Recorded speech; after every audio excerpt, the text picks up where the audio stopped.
Subscribe कीजिए Puneet Jha entertainment को और बेल आइकन को दबाइए बेस्ट एंटरटेनमेंट वीडियो सबसे पहले देखने के लिए।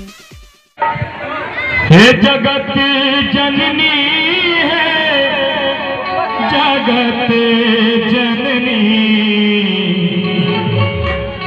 हे जगत जननी है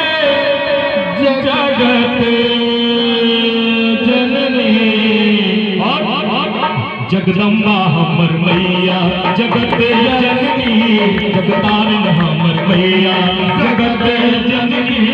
जगदम्बा हमर मैया जगत जननी है जगत जननी,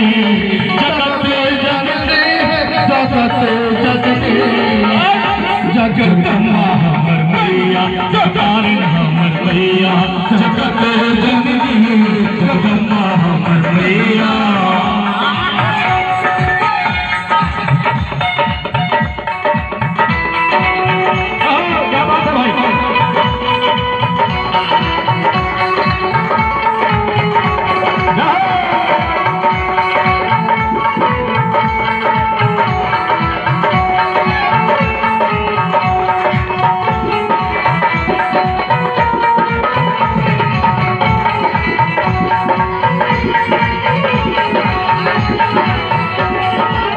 कभी खबर आठगर पिराजे,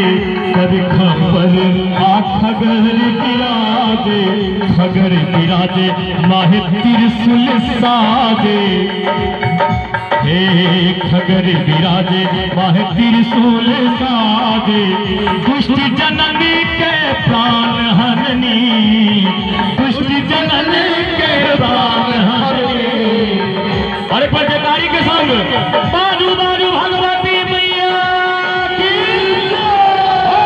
जगदम्बा हमर मैया जगत जननी, जगदम्बा हमर मैया जगत जननी, जगतारिन हमर मैया।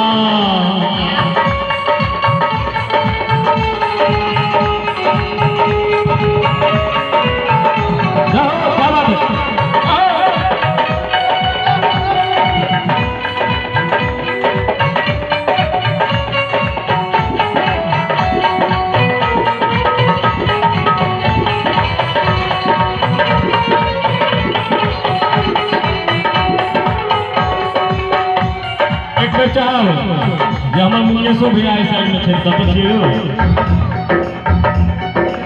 ओ साइड में जो कलाकार दीर्घा में छी सब को देख बेर पूरा पूरा हाथ ईमानदारी पूर्वक करबे के थे, शर्माए के लिए थे सब कोई विसाहू से देख बेर बाजू बाजू गणपति महाराज की ओ सिंह सवारी मैया अष्टभुजा धारी, सिंह सवारी मैया अष्टभुजाधारी, अष्टभुजाधारी मैया अष्टभुजाधारी, अधम उधारनी दुख हरनी, अधम उधारनी दुख हरनी, जगदम्बा हमर मैया जगतारिन हमर मैया जगत जननी,